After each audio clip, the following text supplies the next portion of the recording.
Hi guys, and welcome to today's video. So as you can tell from the title, I wanted to talk today about university exams and how they compare to school exams. So I wanted to talk about this because last year I was sitting here and I filmed a video about something like how hard is my degree or how hard is natural sciences. Not knowing what the exam was going to be like was my biggest fear, and I was sitting here filming that video like I wish somebody was just gonna tell me. This is the information that I really wanted that time last year, so I feel that I need to share this with you guys, because whether you're in your first year at university and you've never done a university exam before, or if you're at school and you're thinking about maybe going to uni and you're wondering what the exam is going to be like, I feel that you guys should have access to this information. And I also wanted to talk specifically about my experience at my university, which is Cambridge. Here are two of my exams that I sat last year, the exact papers that I got in the exam are right here right now, and I have not looked at these things since last year, since the 13th of June. Oh my gosh, I remember this. Oh, it's bringing it back. Eesh. This paper, oh, I circled the questions I was gonna do.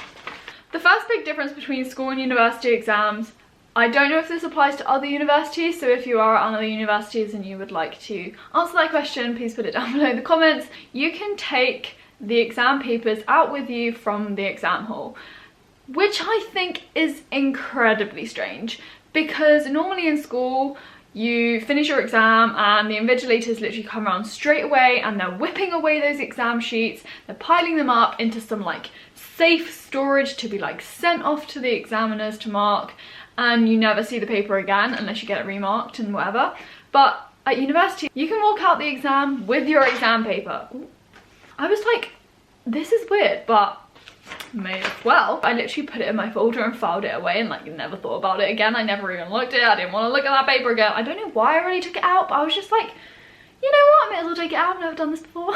There is an exception, like you're not allowed to take some papers out. I think it's like more of the practical papers or the like multiple choice questions or the short answer question kind of ones. I don't know. You're not allowed to take every paper out. So yeah, these are the exact bloody papers that I sat last year, and I am looking at these now like, whoa, I had to answer those questions. Anyway, so leading on from that, basically the first major point is about difficulty. So obviously it's all kind of relative. As you grow up, things are going to get harder, otherwise things are just going to be easy and it will be boring. Like, you need to be challenged, and even though at the time you're like, oh my gosh, this is so hard, if it was so easy and things didn't get more challenging, then learning as an experience would be the dullest thing of your life. It's hard to conceive how things can actually get harder, but they just do. They literally do. I don't know how, I don't know, we won't go there, but they do get harder. In the exam, you have to do a lot more thinking on the spot. So at school, you train yourself to learn mark schemes. A lot of it in school is like that. I'm not saying all of it is like that, definitely not, because there are some questions which are a lot harder and there are more like application-based questions and stuff like that. So it's not all about regurgitating, definitely not in school, but it is more so about memorizing information and just regurgitating it on a piece of paper with a pen at school. Whereas at university, you arrive and there's no specification whatsoever. There is no limits as to how much information you could learn for an exam. And at the same time, there are no mark schemes for exam papers. Yes, the examiners will have like a model answer, but there are no like published mark schemes saying like you get 1 mark for this, 2 marks for that sort of thing. There's none of that anymore. So all of that just goes and you're like, well, I'm thinking. So you do have to just kind of deal with that, and it is really tough at first, because it's like when you are used to answering a question or practicing like a past paper, usually in school you're like, oh, I can just check the mark scheme, see how well I did, you know, give myself some ticks. Whereas when you're doing like a practice paper or you're actually doing the exam, there is no way, there is nothing that you can use to check whether you got the answer right or not. You just have to be like, well, I hope I wrote something right. So it's like, well, I may as well just write what I want then. And that's kind of one of the good things about university, is that you're not really constrained and you don't have to learn what you're given. Like you do have more freedom in that respect, but at the same time it makes it difficult because there is no, you could just learn endless amounts of information. I do biology basically, I probably should have said that. So yes, I have exams based on the practicals that we've done, and so they'll give us like a similar experimental scenario and we'll have to answer some questions, and they're a lot about problem solving, so you do have to think a lot more on the spot. You're in that exam, you're under pressure, but you have to think on the spot at the same time. So it's not just about trying to retrieve the information that's stored in your memory and just writing it down. You have to actually actively think and be like, oh my gosh, how am I gonna do this? But yeah, so you just have to think more outside the box. And also you have, your exams are longer at university. This year I have 9 exams, and all of them, I think except one, are 3 hours long. That's like so much exam time. I think my longest in school was like 2 hours 15 minutes, and that was like GCSE for English. So you have to concentrate for a lot longer, and you have to hold the toilet for a lot longer. Does anybody think about these things, or is it just me? Sometimes you catch people just like whizzing out to the toilet and running back in, whereas me, if I need the toilet, I'm literally like, you are not going to the toilet until you leave the exam hall. I do science, but my exams are predominantly essay based, and they're all written, except last year and first year when I did maths. Hi Milka, she's coming. Everybody. Because the exams are harder, it therefore means that there is a higher chance that you might not be able to answer every single question. At school, you open that exam paper, you're ready to open it up, you see a question that you're familiar with, it's a topic that you know you've been learning all about, and you're like, yes, I can answer this, and you like get to work on that question straight away, zooming your way through the exam paper. Whereas in university, this is where it gets different, because you might open the paper like I did with my maths exam, and you see the first question and you're like,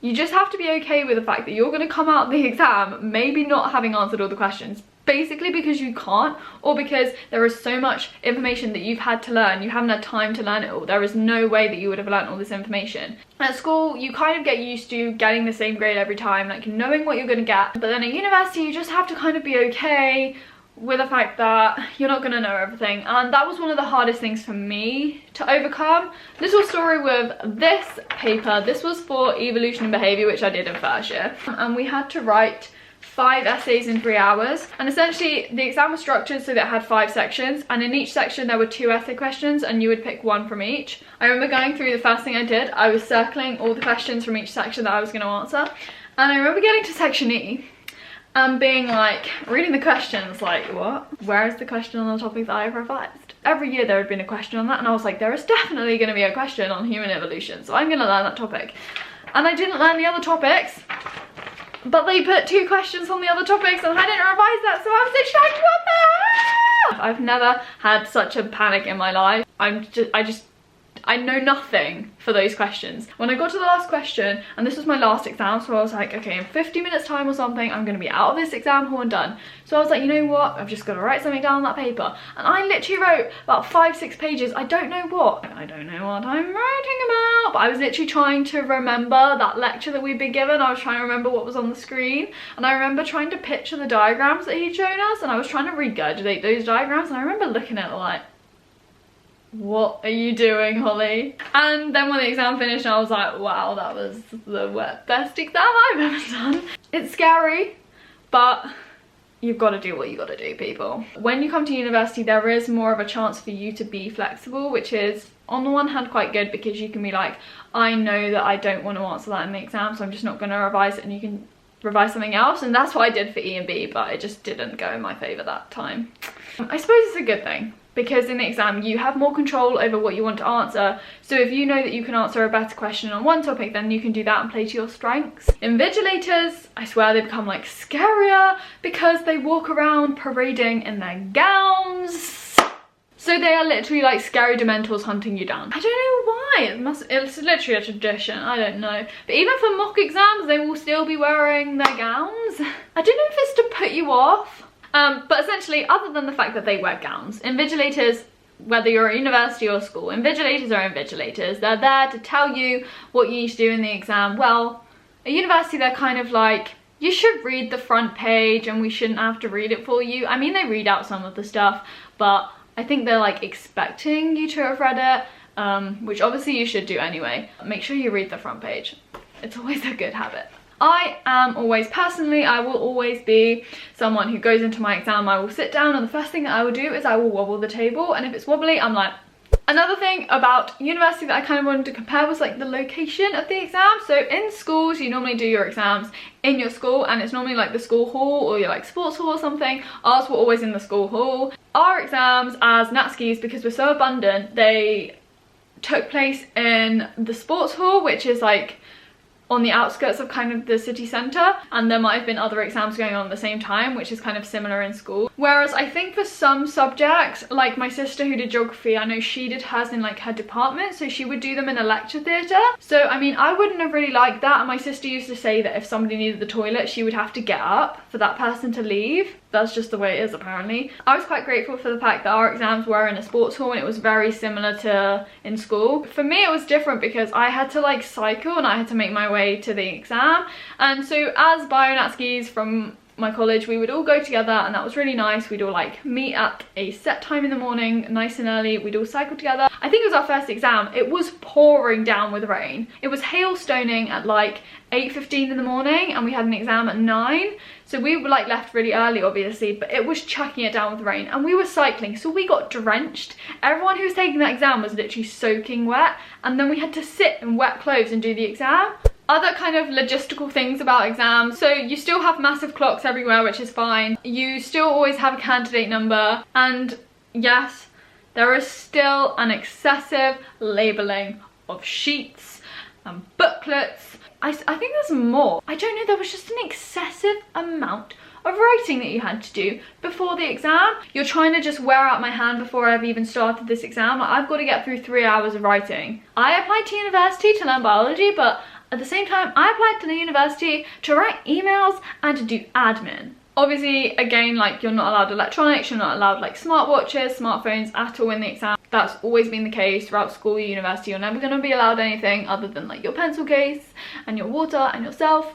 It was kind of strange because we'd all like pile into the exam hall, and then everyone would just like pile their bags at the back of the hall. The invigilators that would then always be like, oh, everyone needs to make sure that they've turned their phones off in their bags at the back of the hall. I would automatically be like, oh my gosh, have I turned my phone off? Have I turned my phone off? And sometimes I would literally run to the back of the hall and just like check that it was off. Even though I know it's off, when they ask me, I'm like, oh my gosh, my phone's not off and it's gonna ring off. I think that's kind of concludes my comparison about exams at university and school, and also talking personally about my experience with my first year exams at Cambridge. I mean, I hope you've enjoyed this video. If you can relate to any of these situations, please give it a like and comment down below. If you're new around here as well, please subscribe to my channel, and I will speak to you in my next one, everyone. Good.